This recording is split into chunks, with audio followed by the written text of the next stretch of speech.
नमस्ते। इन दिनों मार्केट में एक नए बाबा आए हैं। नाम है अनिरुद्ध आचार्य। एक ऐसे कथावाचक जिनके रील्स या मीम्स आपकी नजरों से जरूर होकर गुजरे होंगे।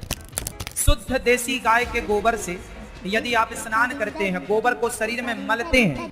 इनके सोशल मीडिया पे लाखों करोड़ों फैन हैं और लोगों से बातचीत के दौरान कुछ भी कह देने की आदत के लिए ये जाने जाते हैं। शादी के बाद पीना स्टार्ट किया? हाँ गुरुजी। तो आपने प्यार ना किया होगा बढ़िया से। ये अपने ज्ञान से कम और अजीबोगरीब कारनामों के लिए चर्चाओं में ज्यादा रहते हैं। कभी ये ग्रिल पर झूलते हुए नजर आते हैं तो कभी अपने भक्तों को अजीबोगरीब जवाब देते हुए। लेकिन सवाल ये कि जिस बाबा को लाखों करोड़ों लोग फॉलो करते हों, क्या उन्हें कुछ भी बोल देना चाहिए? क्या इनके भक्त इनकी बातों पे अमल नहीं करते होंगे? इनके कई विवादित बयान हैं। एक बार इन्होंने कहा कि शराब और गुटखा का सेवन करने वाले 2 कौड़ी के लोग होते हैं। देश में करोड़ों लोग शराब पीते हैं, करोड़ों लोग ऐसे हैं जो गुटखा खाते हैं। महिला विरोधी कमेंट्स में भी बाबा का हाथ तंग नहीं है। महिलाओं के बारे में कई ऐसे बयान हैं जो आपत्तिजनक हैं। अक्टूबर 2022 में उनके ऐसे ही एक बयान पे खूब बवाल हुआ। उन्होंने अपनी एक भरी सभा में कहा कि स्त्री का सुंदर होना, यानी महिला का सुंदर होना, जरूरत से ज्यादा सुंदर होना उसका गुण नहीं बल्कि उसका दोष है। माता सीता का उदाहरण भी दिया कि माता सीता का हरण क्यों हुआ, क्योंकि वो जरूरत से ज्यादा सुंदर थी। आपको पता है स्त्री का ज्यादा सुंदर होना गुण नहीं है, स्त्री का जरूरत से ज्यादा सुंदर होना दोष है। माता सीता का हरण क्यों हुआ? क्योंकि वह जरूरत से ज्यादा सुंदर थी। द्रौपदी की भरी सभा में साड़ी क्यों खींची गई? क्योंकि द्रौपदी भी जरूरत से ज्यादा सुंदर थी। इस तरह के उदाहरण इस बाबा ने दिए।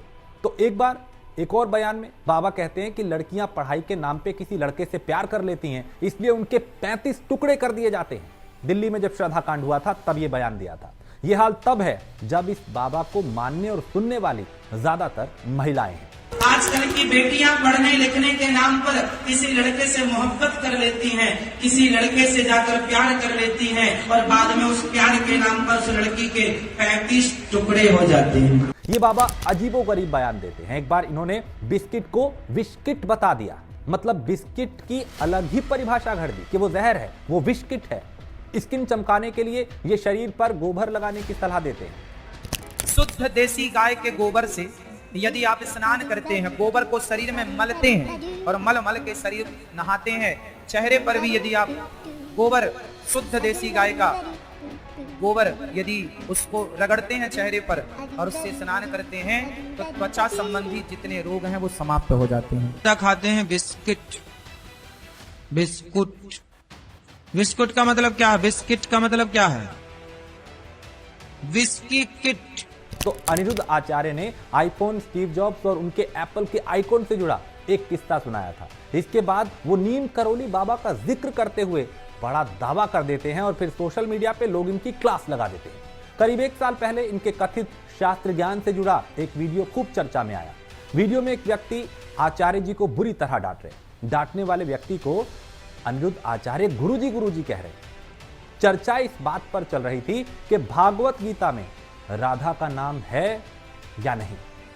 इनके ऐसे ही कई और विवादित बयान हैं जिसके चलते ये सोशल मीडिया पे आए दिन आपकी आंखों के सामने आते होंगे। दरअसल इनके बैकग्राउंड की बात करें तो वृंदावन में इनका आश्रम है, नाम है गौरी गोपाल आश्रम। इनकी कथा सुनने हजारों लोगों की भीड़ पहुंचती है। सोशल मीडिया का सहारा मिला तो और पॉपुलर हो गए। कथा सुनने आए लोग अपनी निजी जिंदगी से जुड़ी समस्याओं को लेकर इन तक पहुंचने लगे और लोगों से बातचीत और उनके सुझाए गए समाधान के वीडियो वायरल होने लगे।